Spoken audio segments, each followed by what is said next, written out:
आजको टपिक छ gravitational force. अब ग्रेभिटेसनल फोर्स क्लास 10 साइन्सको फोर्स एन्ड मोसनको फर्स्ट टपिक रहेको छ।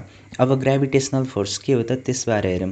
जस्तै कि यहाँ एउटा क्रिकेट बल छ र त्यसको नजिकै के छ भन्दाखेरि फुटबल छ हैन। अब के हुन्छ त भन्दाखेरि क्रिकेट बलले फुटबललाई चाहिँ आफूतिर एट्र्याक्ट गरिरहेको हुन्छ भने फुटबलले पनि क्रिकेट बललाई आफूतिर एट्र्याक्ट गरिरहेको हुन्छ। यही म्युचुअल फोर्स अफ एट्र्याक्सनलाई नि के भनिन्छ भन्दा ग्रेभिटेसनल फोर्स भनिन्छ। यानि कि क्रिकेटले फुटबललाई आफूतिर तान्न खोज्नु र फुटबलले क्रिकेट बललाई आफूतिर तान्न खोज्नु नि के हो त ग्रेभिटेसनल फोर्स हो। अब भनेपछि के हुन्छ त भन्दाखेरि every object in this universe attract each other with a force called gravitational force. अब इफेक्ट्स अफ ग्रेभिटेसनल फोर्स के हुन्छ त ग्रेभिटेसनल फोर्सको इफेक्ट्स भन्दा सुरुमा एक्जिस्टेन्स अफ सोलर सिस्टम हैन। सोलर सिस्टमको एक्जिस्टेन्स के को कारणले पोसिबल भएको ग्रेभिटेसनल फोर्सको कारणले, एट्र्याक्टिभ फोर्सको कारणले अब्जेक्ट बीच के हुन्छ त ग्रेभिटेसनल फोर्स हुन्छ। भनेपछि एट्र्याक्सन हुन्छ भने किन ठोकिएनन् त एक आपसमा त्यसबारे बुझौँ। ल अब यहाँनिर एउटा गिफ्ट बक्स छ। अब सबलाई मनपर्छ नि त गिफ्ट बक्स हैन। अब मलाई पनि मन परेको कारण मैले त्यो गिफ्ट बक्स आफूतिर तान्ने विचार गरेँ। अब घरमा त म एक्लै छुइनँ, मेरो भाइ पनि छ भनेपछि भाइलाई पनि त्यो गिफ्ट बक्स मन परेको कारणले आफूतिर तान्ने विचार गर्यो।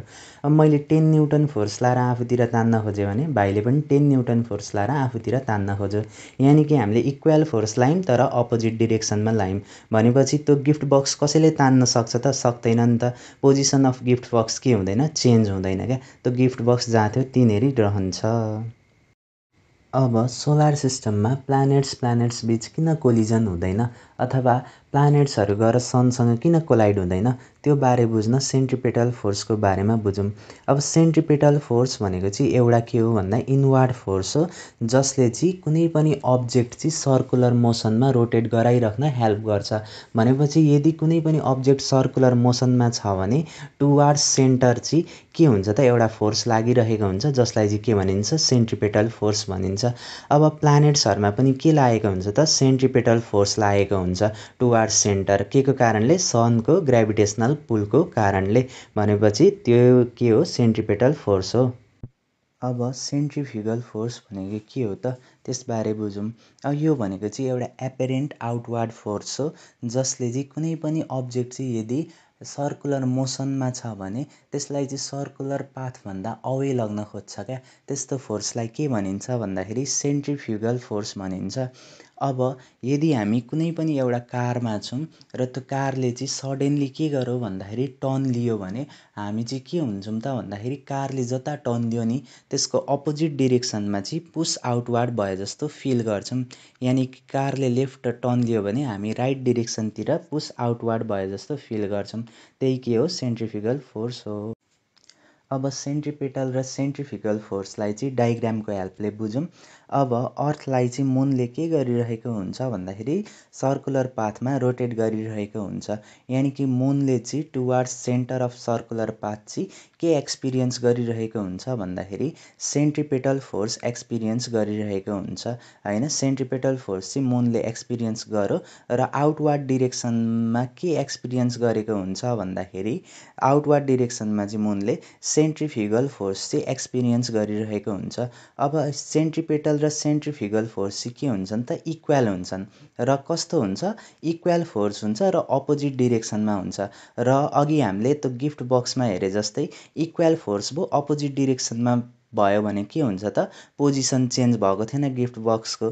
भनेपछि मुनको पनि पोजिसन त चेन्ज हुने भएन नि त। भनेपछि मुन पनि के हुने भयो त त्यही सेम अर्बिटमा चाहिँ रोटेट भइराख्ने पर्यो। यानि कि अब कोलिजन नहुने भयो। त्यही अब सोलर सिस्टममा किन कोलिजन हुँदैन प्लानेट्स बीच भन्ने कुरा त बुझियो होला।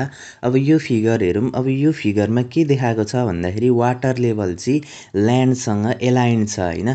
काहीँ उठेको ओरेको छैन। किन भन्दाखेरि ग्रेभिटी अफ अर्थको कारणले जस्ताको त्यस्तै ल्यान्डसँग टाँसिएको छ। तर सेकेन्ड फिगरमा अब वाटर लेभल रेज भएको छ क्या। हुनुपर्ने त फर्स्ट फिगरमा जस्तो हो नि त किनकि ग्रेभिटी अफ अर्थले मुनि तानेको हुनुपर्ने। तर किन यसरी वाटर लेभल माथि उठ्यो त भन्दाखेरि ग्रेभिटेसनल पुल अफ मुनको कारणले गर्दाखेरि यो वाटर लेभल रेज भएको हो क्या। ग्रेभिटेसनल पुल अफ मुनको कारणले। भनेपछि ओसियन टाइड्स चाहिँ के हुँदो रहेछ त ग्रेभिटेसनल पुल अफ मुनको कारणले फर्म हुँदो रहेछ। अब यति बुझिसके पछाडि त ग्राभिटेसनल फोर्स भनेको के हो त्यो पनि हामीले बुझ्यौँ होला। अब यसको डेफिनेसन हेरौँ। यो भनेको के हो भन्दाखेरि mutual attraction between two bodies due to their masses हो होइन ग्राभिटेसनल फोर्स भनेको। जस्तै कि यहाँ एउटा अब्जेक्ट ए छ र त्यसको राइटमा अब्जेक्ट बी छ भने यी दुईटा बिचको चाहिँ के हो भन्दाखेरि म्युचुअल एट्र्याक्सनलाई नै के भनिन्छ ग्राभिटेसनल फोर्स भनिन्छ। अब ग्राभिटेसनल फोर्स चाहिँ केमा डिपेन्ड हुन्छ त? What does it depends on भन्दा it depends on product of the masses between two bodies होइन। ग्राभिटेसनल फोर्स चाहिँ के हुन्छ भन्दाखेरि डाइरेक्टली प्रोपोर्सनल हुन्छ product of masses between two bodies, जस्तै कि m1 इन्टु m2सँग। अब let's suppose the force initially is 100 newton होइन, 100 न्युटन ए र बी बिच फोर्स थियो। अब ग्राभिटेसनल फोर्स चाहिँ यदि mass of object A double गरियो भने के हुन्छ त? कस्तो हुन्छ त त्यो बारे हेरौँ।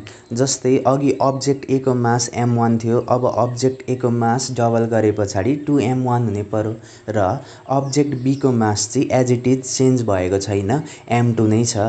अब के थाहा छ हामीलाई भन्दाखेरि ग्राभिटेसनल फोर्स भनेको के हुन्छ भन्दाखेरि डाइरेक्टली प्रोपोर्सनल हुन्छ to the product of the masses between two bodies, यो केसमा 2m1 इन्टु m2। अब everything else constant, mass double गरियो भने फोर्स पनि 100बाट के हुने पर्यो डबल भएर 200 न्युटन हुने पर्यो। अब अब्जेक्ट बी को मास चाहिँ 4 टाइम्सले इन्क्रिज गर्दा के कस्तो चेन्जेस आउँछ त त्यो बारे हेरौँ। जस्तै कि अब्जेक्ट ए को मास चाहिँ एज इट इज m1 नै राख्यौँ हामीले, सुरुमा जस्तो थियो त्यस्तै राख्यौँ। तर अब्जेक्ट बी को मास चाहिँ के गर्यौँ भन्दाखेरि m2बाट 4 टाइम्सले इन्क्रिज गराएर 4m2 बनायौँ। अब हामीलाई थाहा छ ग्राभिटेसनल फोर्स F भनेको त के हुन्छ भन्दाखेरि directly proportional to the product of their masses. अब यो केसमा m1 इन्टु 4m2 भयो। अब एभ्रिथिङ एल्स कन्स्ट्यान्ट, मास चाहिँ 4 टाइम्सले बढ्दा ग्राभिटेसनल फोर्स पनि 4 टाइम्सले बढेर 400 न्युटन हुन्छ।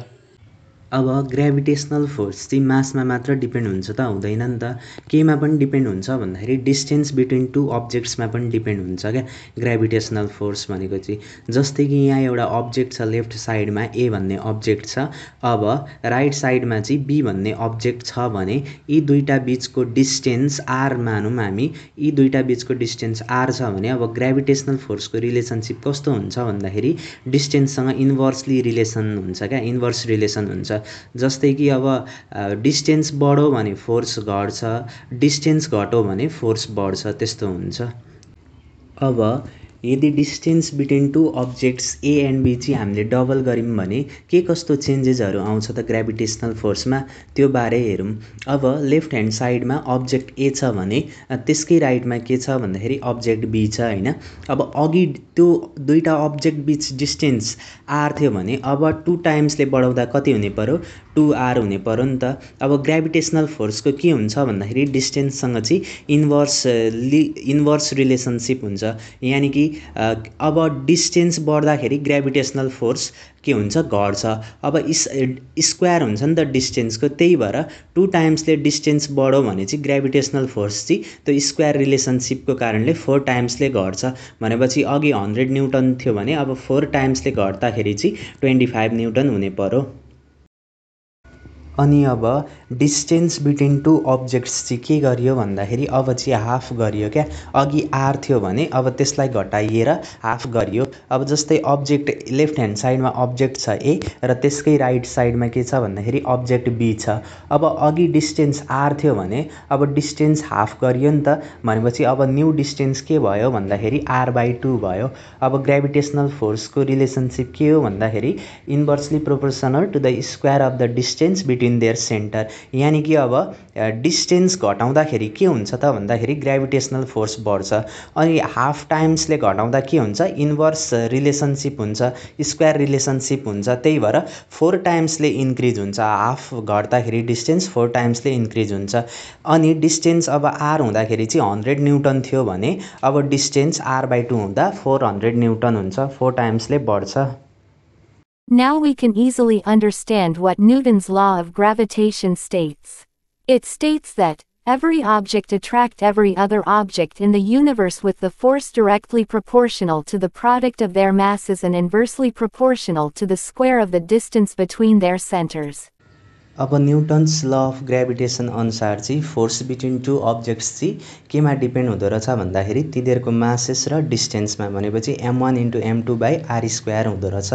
अब यो प्रोपोर्सनालिटी रिलेसनसिपलाई चाहिँ इक्वेसनमा कन्भर्ट गर्नको लागि चाहिँ हामी के गर्छौँ भन्दाखेरि एउटा नयाँ टर्म इन्ट्रोड्युस गर्छौँ जसको नाम हो जी होइन, युनिभर्सल ग्रेभिटेसनल कन्स्ट्यान्ट, भनेपछि जी m1 m2 by are square हुँदो रहेछ। अब क्यापिटल जी भनेको चाहिँ युनिभर्सल ग्रेभिटेसनल कन्स्ट्यान्ट हो र यसको भ्यालु भनेको युनिभर्सभरि सेम हुन्छ, कन्स्ट्यान्ट हुन्छ।